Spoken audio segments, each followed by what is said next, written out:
सनातन धर्म में 16 संस्कारों का उल्लेख किया जाता है जो मानव जीवन के विभिन्न चरणों को दर्शाते हैं। ये संस्कार जन्म से पूर्व से लेकर मृत्यु के बाद तक किए जाते हैं। प्राचीन काल में संस्कारों की संख्या लगभग 40 थी। जैसे जैसे समय बदलता गया, लोगों की व्यस्तता के कारण कुछ संस्कार स्वतः विलुप्त हो गए। गौतम श्रुति में 40 प्रकार के संस्कारों का उल्लेख है, जबकि महर्षि अंगिरा ने 25 संस्कारों का वर्णन किया है। व्यास स्मृति में 16 संस्कारों का वर्णन हुआ है और हमारे धर्म शास्त्रों में भी मुख्य रूप से 16 संस्कारों की व्याख्या की गई है। तो कौन कौन से है 16 संस्कार, चलिए जानते हैं। यह संस्कारों का संक्षिप्त रूप में वर्णन दिया गया है। ये संस्कार जीवन के विभिन्न चरणों में किए जाते हैं, जिनका उद्देश्य व्यक्ति को नैतिक, आध्यात्मिक और सामाजिक रूप से परिपक्व बनाना है। संस्कृत भाषा का शब्द है संस्कार। मन, वचन, कर्म और शरीर को पवित्र करना ही संस्कार है। गर्भाधान संस्कार यह पहला संस्कार है जिसमें माता पिता शुद्ध भावनाओं और पवित्र वातावरण में संतान उत्पत्ति की कामना करते हैं। यह संस्कार संतान को उत्पन्न करने के लिए सर्वोत्तम समय और मानसिक तैयारी के प्रतीक के रूप में किया जाता है, जिससे शिशु की उत्पत्ति शुद्ध और शुभ हो। पुंसवन संस्कार गर्भाधान के बाद तीसरे महीने में यह संस्कार किया जाता है। इसका उद्देश्य गर्भ में पल रहे शिशु के स्वास्थ्य और उचित विकास की कामना करना होता है। इसे करने से गर्भ में संतान को स्वस्थ, साहसी और तेजस्वी बनाने का आशीर्वाद प्राप्त होता है। सीमंतोन्नयन संस्कार यह संस्कार गर्भ के 7वें या 8वें महीने में किया जाता है। इसका उद्देश्य गर्भवती महिला के मानसिक स्वास्थ्य और भावनात्मक संतुलन को बनाए रखना है। इसमें गर्भवती स्त्री की मानसिक शांति और संतान की सुरक्षा का ध्यान रखा जाता है। जात कर्म संस्कार शिशु के जन्म के तुरंत बाद ही यह संस्कार किया जाता है। इसमें शिशु के जीवन के शुभारंभ और अच्छे स्वास्थ्य की कामना की जाती है। इस संस्कार में शिशु को मधु और घी का मिश्रण दिया जाता है, जो उसके जीवन में मिठास और शक्ति का प्रतीक है। नामकरण संस्कार जन्म के 11वें या 12वें दिन शिशु का नामकरण किया जाता है। नामकरण संस्कार में शिशु को ऐसा नाम दिया जाता है जो उसके जीवन में सकारात्मक प्रभाव डालता है। नाम का चयन भी माता पिता और परिवार के सदस्यों की अपेक्षाएं और संस्कृति के अनुसार किया जाता है। निष्क्रमण संस्कार शिशु को पहली बार घर से बाहर जाने का यह संस्कार है। यह आमतौर पर चौथे महीने में किया जाता है। इसे सूर्य देवता और प्राकृतिक तत्वों से शिशु की सुरक्षा और दीर्घायु की कामना के रूप में मनाया जाता है। अन्नप्राशन संस्कार शिशु के छठे महीने में पहला ठोस भोजन देने का संस्कार है। इस संस्कार में विशेष रूप से अन्न ग्रहण कराया जाता है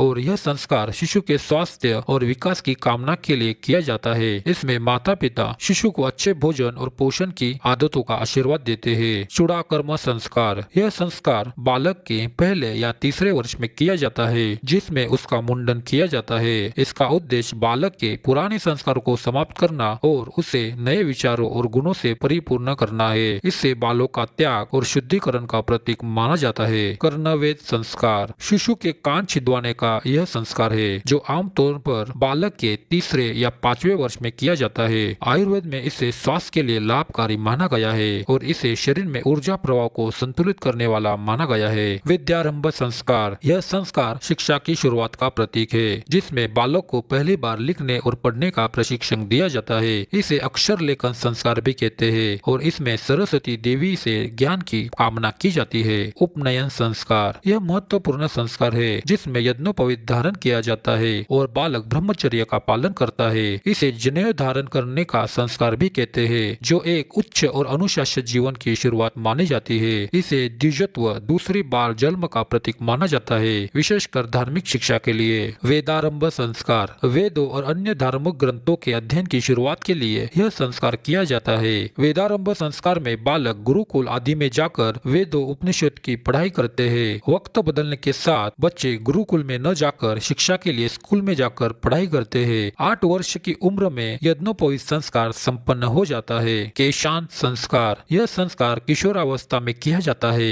वेद पुराणों एवं विभिन्न विषयों में पारंगत होने के बाद ब्रह्मचारी के समावर्तन संस्कार के पूर्व बालों की सफाई की जाती है तथा उसे स्नान कराकर स्नातक की उपाधि दी जाती है। केशांत संस्कार शुभ मुहूर्त में किया जाता है। इसे बालक के जीवन के एक नए चरण में प्रवेश का प्रतीक माना जाता है, जिसमें उसे अब सामाजिक और पारिवारिक जिम्मेदारियों की जानकारी दी जाती है। समावर्तन संस्कार शिक्षा के समापन पर किया जाने वाला यह संस्कार है, जिसमें छात्र गुरुकुल से वापस लौटता है और अपने पारिवारिक जीवन में प्रवेश करता है। यह संस्कार एक पूर्ण शिक्षित और संस्कारित व्यक्ति के रूप में समाज में योगदान देने का प्रतीक है। विवाह संस्कार एक पवित्र बंधन है जिसमें दो व्यक्ति सामाजिक और धार्मिक रूप से एक दूसरे के साथ बनते हैं। इसमें पति पत्नी एक दूसरे का साथ निभाने और समाज में एक परिवार के रूप में योगदान देने का व्रत लेते हैं। अंत्येष्टि संस्कार, यह मृत्यु के बाद आत्मा की शांति और पुनर्जन्म की यात्रा के लिए किया जाने वाला संस्कार है। यह संस्कार व्यक्ति के पार्थिव शरीर का अंतिम संस्कार है जिसमें परिवारजन और प्रियजन शोक व्यक्त करते हैं और मृत आत्मा के मोक्ष के लिए प्रार्थना करते हैं। ये 16 संस्कार जीवन को पूर्ण और संतुलित बनाने के उद्देश्य से किए जाते हैं ताकि व्यक्ति शारीरिक, मानसिक और आध्यात्मिक रूप से परिपक्व हो सके और समाज में सकारात्मक योगदान दे सके।